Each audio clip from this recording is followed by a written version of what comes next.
Di tengah hiruk-pikuk kehidupan sebuah kota besar bernama Ninawa, yang terletak di wilayah kekuasaan kerajaan Asyur, Allah Subhanahu wa Ta'ala mengutus seorang nabi yang mulia bernama Yunus bin Matta. Nabi Yunus dipilih untuk menyampaikan risalah tauhid, menyeru penduduk Ninawa yang kala itu tenggelam dalam kesirikan, kemaksiatan, dan kezaliman. Mereka menyembah berhala-berhala, melupakan Allah yang Maha Esa, dan gemar berbuat kerusakan di muka bumi. Dengan penuh semangat dan kesungguhan, Nabi Yunus menyampaikan wahyu Allah kepada kaumnya. Beliau mengajak mereka untuk meninggalkan penyembahan berhala dan kembali menyembah Allah semata, Tuhan seluruh alam. Beliau memperingatkan mereka tentang azab Allah yang pedih jika mereka terus-menerus dalam kesesatan. Namun, seruan Nabi Yunus tidak disambut dengan baik oleh sebagian besar penduduk Ninawa. Mereka mendustakannya, mengejeknya, bahkan mengancamnya. Hanya segelintir orang saja yang beriman dan mengikuti ajaran beliau. Bertahun-tahun berlalu, Nabi Yunus terus berdakwah tanpa kenal lelah. Namun, hati kaumnya semakin keras dan enggan menerima kebenaran. Nabi Yunus merasa putus asa dan marah melihat kedegilan kaumnya. Beliau merasa bahwa usahanya sia-sia dan kaumnya tidak pantas menerima hidayah. Dalam keadaan marah dan tanpa menunggu perintah atau izin dari Allah, Nabi Yunus memutuskan untuk meninggalkan Ninawa. Beliau beranggapan bahwa Allah akan segera menurunkan azab kepada kaum yang ingkar tersebut. Nabi Yunus bergegas menuju pantai dan menaiki sebuah kapal yang sedang bersiap untuk berlayar. Kapal itu penuh dengan penumpang dan barang dagangan. Di tengah pelayaran, tiba-tiba langit menjadi gelap gulita. Angin bertiup kencang dengan dahsyatnya. Ombak menggunung tinggi menerjang kapal. Kapal oleng tak terkendali, dan para penumpang dilanda ketakutan yang luar biasa. Mereka yakin bahwa malapetaka besar sedang menimpa mereka. Para penumpang kapal mulai panik dan mencari cara untuk menyelamatkan diri. Mereka percaya bahwa ada seseorang di antara mereka yang menjadi penyebab datangnya musibah ini. Setelah berdiskusi, mereka sepakat untuk melakukan undian. Barang siapa namanya keluar dalam undian, dialah yang harus dilempar ke laut agar kapal dan penumpang lainnya selamat dari amukan badai. Undian pertama dilakukan, dan dengan takdir Allah, nama Yunus bin Matta yang keluar. Para penumpang merasa terkejut dan tidak tega untuk melemparkan seorang yang tampak salah ke laut. Mereka melakukan undian untuk kedua kalinya, dan lagi-lagi nama Nabi Yunus yang muncul. Mereka mencoba untuk ketiga kalinya, namun hasilnya tetap sama. Nabi Yunus menyadari bahwa ini adalah ujian dan takdir dari Allah Subhanahu wa Ta'ala. Beliau memahami bahwa kepergiannya tanpa izin Allah mungkin menjadi sebab datangnya musibah ini. Dengan hati pasrah dan tawakal kepada Allah, Nabi Yunus melompat ke laut yang bergelora. Seketika itu juga, badai yang dahsyat mulai mereda secara ajaib.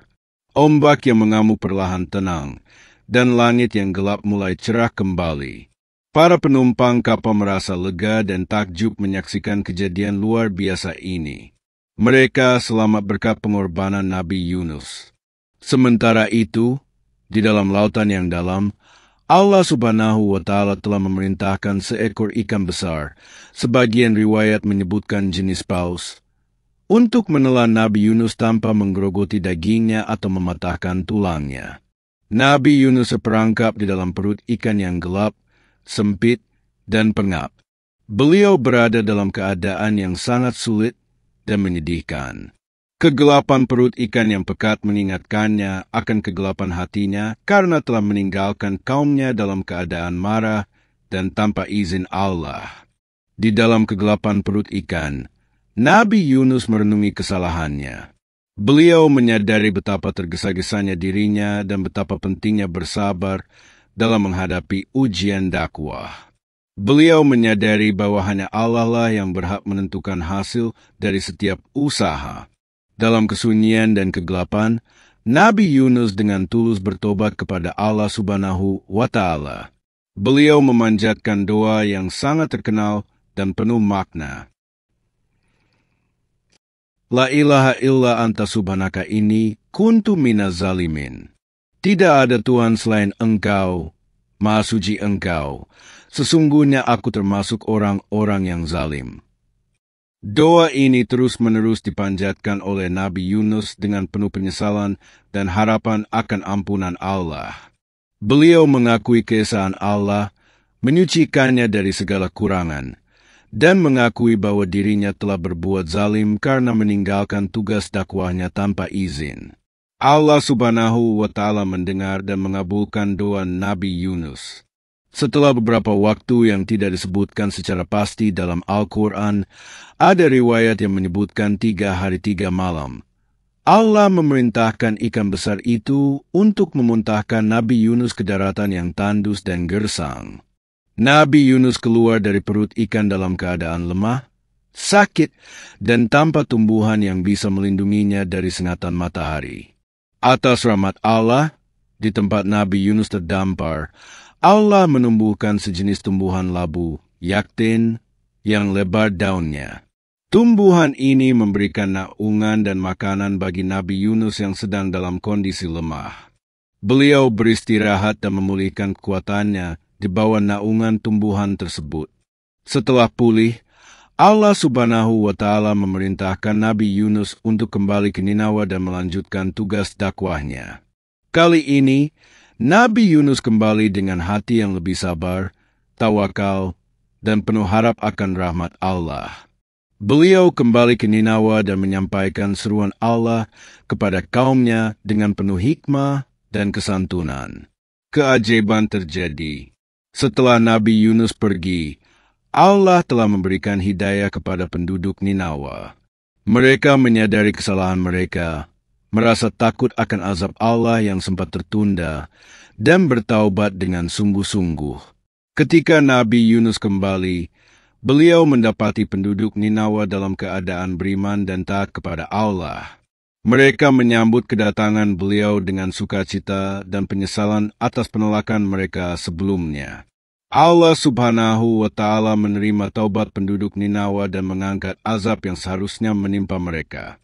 Kisah ini menjadi bukti betapa luasnya rahmat Allah dan betapa pentingnya taubat yang tulus.